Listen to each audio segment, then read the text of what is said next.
Richard Harrington sat alone in his mahogany office at 2 in the morning, his hands trembling as he watched the hidden camera footage on his laptop, tears streaming down his face as he witnessed something that would shatter everything he thought he knew about love, sacrifice, and what it truly meant to care for his daughter.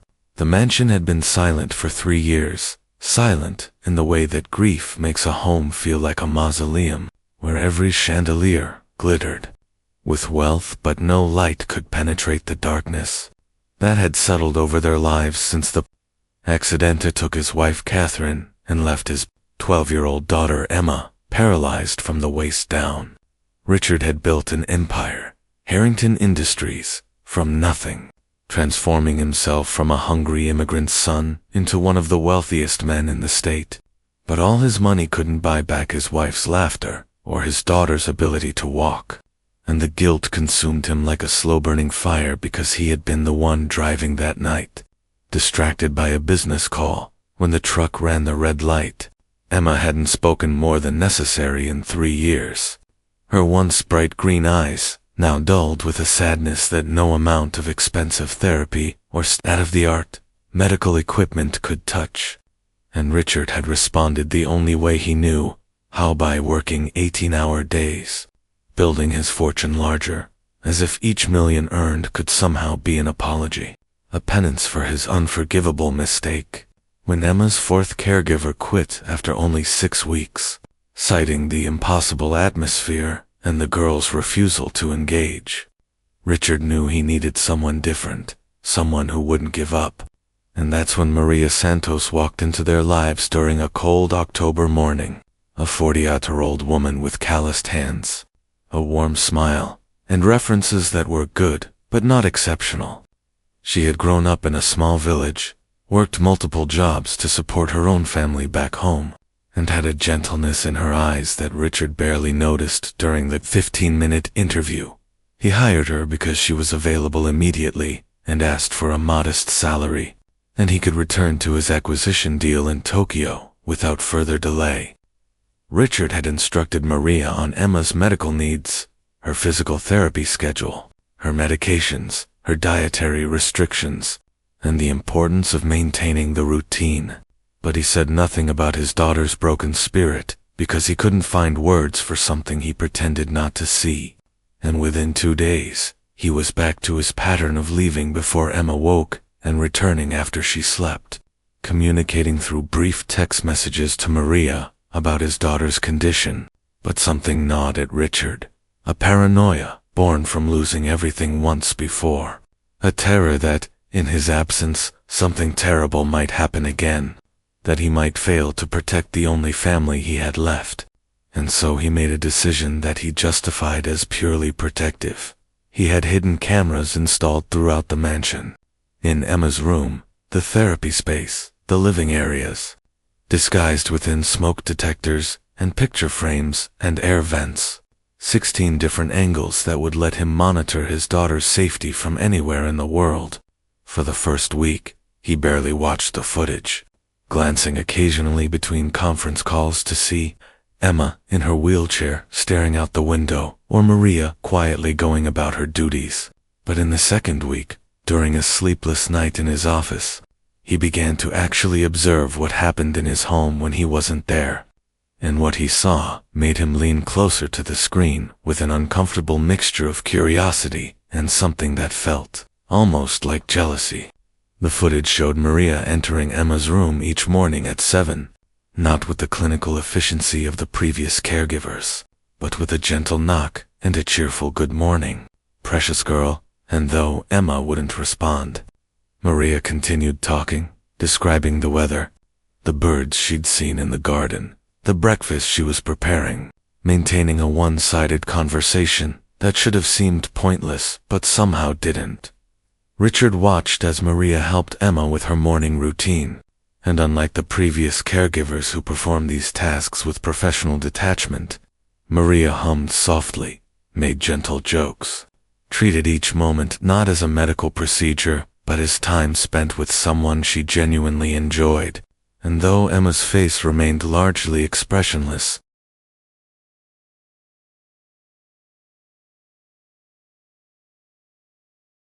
Over the following weeks, Richard found himself watching the footage more than working, witnessing moments he had never been present for. And he saw Maria doing things that went far beyond her job description. She brought flowers from the garden and arranged them into Emma's room, describing each bloom's name and meaning. She placed a bird feeder outside Emma's window, and together they watched the cardinals and blue jays. Maria inventing stories about their lives. She played music, not the classical pieces Emma had once studied on piano, but songs from different countries, teaching Emma words in Spanish and Portuguese, clapping rhythms that she'd encourage Emma to repeat, celebrating dramatically when the girl would occasionally tap her finger in response. Richard noticed that Maria stayed hours past her shift, never logging the overtime, sitting with Emma during the evening rather than leaving her alone in the vast, empty mansion. And one night, the camera captured Maria reading aloud from a worn book, her accent wrapping around the English words in a way that made even simple sentences sound like poetry. And Richard saw his daughter's lips move almost imperceptibly, perhaps following along, perhaps speaking words too quiet to catch. The breakthrough that changed everything happened on a Thursday afternoon when Richard was supposed to be in a board meeting but instead was in his office watching the live camera feed. And he saw Maria wheel Emma to the piano that had sat untouched since before the accident, its polished surface a monument to the life his daughter used to have. "I don't know how to play," Maria said on the footage. Her voice cleared through the hidden microphone. "But I think the piano misses you, Emma. I think it's been lonely." And she lifted the fallboard to expose the keys, pressing one experimentally, then another, creating a clumsy melody that made her laugh at herself. Terrible, yes, like a cat walking across the keys. "But you used to make magic with these. Your papa told me," Maria continued. And Richard's breath caught because he had never told Maria anything about Emma's piano playing. She must have learned it from the housekeeper, or seen the competition trophies in the storage room. Maria gently took Emma's hand, the daughter's arm limp and unresisting, and guided it to the keys, pressing the girl's fingers down to create a simple chord. A flicker of something pain memory, longing crossing her features like lightning. "Beautiful," Maria whispered. "You see? The music is still inside you. It's just waiting." And she began to hum, placing Emma's hands on the keys again. And this time Emma's fingers moved on their own, just slightly, finding 3 notes that rang through the room like a question that had finally been asked after years of silence. Richard stood from his desk, his heart pounding, wanting to run home immediately, but frozen by what he witnessed. Next, Emma's shoulders began to shake, and he realized with shock that his daughter was crying. Really crying, for the first time since the accident. Tears streaming down her face as her hands trembled on the piano keys, and Maria wrapped her arms around the girl from behind, rocking her gently, saying, "Yes, precious girl. Yes, let it out. Let it all out. I'm here. You're not alone. You're not alone." The sobs that came from his daughter were raw and devastating. The sound of 3 years of grief finally finding release, and Maria held her through all of it, never shushing her, never telling her to calm down, just providing a safe harbor for the storm. And Richard found himself crying too, there in his sterile office surrounded by awards and deal trophies, realizing that this woman he had barely looked at, this maid he had hired with barely 15 minutes of consideration, had reached his daughter in ways that all his money and all his expensive therapists never could. That night, Richard came home at dinner time for the first time in months, and the surprise on Maria's face quickly shifted to a warm smile as she set another place at the table. And Emma looked up at her father with red-rimmed eyes that held more life than he'd seen in years, and the 3 of them sat together in the vast dining room that suddenly felt less empty. "Maria has been helping me," Emma said, her voice quiet and rusty from disuse. And Richard had to grip his fork to keep his hands from shaking because his daughter had just spoken to him voluntarily, had initiated conversation, had acknowledged his presence, as more than just an obligation. "She's wonderful," Richard managed to say, looking at Maria with genuine gratitude, and the older woman smiled humbly, deflecting attention by asking if anyone wanted more potatoes. But Richard pressed on. "I'd like to be home more, Emma, if that's all right with you. Maybe I could hear you play piano again sometime." The conversation was stilted and careful. Three people navigating new territory, but it was real. And when Maria began to clear the dishes, Emma said, "Wait, Maria, tell Papa the story about the Blue Jay family, the one you told me today." And Richard listened as Maria wove a tale about the birds outside Emma's window, her words painting pictures of courage and adaptation and finding joy in small things. And he understood that these stories were never really about birds at all.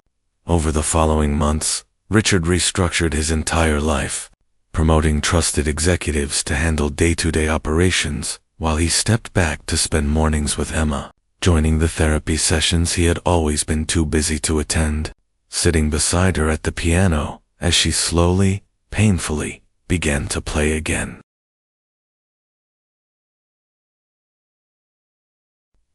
Maria became less of an employee and more of a family member.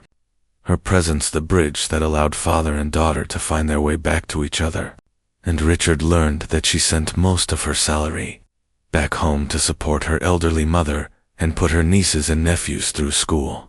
A sacrifice he had never thought to ask about, and when he offered to increase her pay substantially, she accepted, not with greed, but with tears of gratitude and immediate plans for how it would help her family. Richard still watched the camera footage sometimes, but now it was different, not surveillance born from paranoia, but a window into moments he might miss while at the office. And he saw Emma laughing at Maria's silly dances during therapy exercises, saw his daughter working through pain with determination that the older woman encouraged with fierce pride, saw the two of them plotting a surprise birthday dinner for him with a conspiracy that made his heart swell. On Emma's 15th birthday, 3 years after Maria had entered their lives, they gathered in the garden where Catherine was buried, and Emma sat in her wheelchair beside the headstone, her hands stronger now from hours of piano practice and modified physical therapy, her eyes bright with the kind of peace that comes from processed grief rather than buried trauma. "Mama," Emma said softly, "I want you to know that I'm okay now. We're okay, Papa and I, and we have Maria, who takes care of us in ways that I think you'd really appreciate." The other reaching out to include Maria in their small circle. This unlikely family that tragedy and grace had formed. Maria had taught them both that healing wasn't about returning to who you were before the pain, but about finding out who you could become because of it. That love wasn't measured in dollars or grand gestures, but in showing up day after day, in humming during difficult moments, in refusing to let someone suffer alone in silence. And Richard realized that all his cameras had captured the simple, profound truth that he had almost missed, that sometimes the people you underestimate, the ones you barely see, are the ones who save you. Emma had regained some sensation in her legs through experimental treatment and relentless physical therapy. Not a miracle cure, but progress that her doctors called remarkable. Progress that Richard knew had as much to do with his daughter's renewed will to live as any medical intervention. And on the days she stood with support bars and took 3 trembling steps, Maria cried harder than anyone, her hands clasped in prayer, her face radiant with a joy so pure it seemed to illuminate the entire room. The hidden cameras came down eventually, Richard removing them himself, no longer needing to observe his family's life, because he was finally living it with them, present for the ordinary sacred moments that make up a life: breakfast, conversations and therapy, victories in Emma's piano recitals that Maria attended in the front row, applauding with unrestrained enthusiasm. Richard established a foundation in Catherine's name, funding caregivers, education, and fair wages, inspired by the woman who had shown him that those who care for our most vulnerable deserve not just our money, but our profound respect. training others in the art of seeing the person beyond the diagnosis, the soul beyond the suffering. On quiet evenings, the three of them would sit in the living room at the piano playing pieces by Chopin and Debussy, her father reading nearby, Maria knitting in the corner, occasionally humming harmony to the music hand. The mansion that had been a mausoleum had become a home again, filled not with the silence of grief, but the peaceful quiet of healing, of family, of second chances. And Richard would sometimes catch Maria's eye and simply mouth, "Thank you." A gratitude too deep for adequate words, and she would smile and nod, continuing her knitting, understanding perfectly, because the best love is fluent in silence. The lesson that Richard learned, that he hoped to pass on to Emma and anyone who would listen, was this: that we often look for grand solutions to our deepest problems, spending fortunes and searching desperately, when sometimes what we need most is someone who will simply show up with consistency and compassion, someone who sees our humanity when we've forgotten it ourselves, someone who believes in our healing before we do, and that true wealth isn't measured in what we accumulate, but in the connections we nurture, the presence we offer, the love we give and receive in the uncounted moments that make a life, and perhaps most importantly, that the people we overlook, the helpers, the caregivers, the quiet servants, are often the heroes of our stories, teaching us through their humble example what it really means to be rich.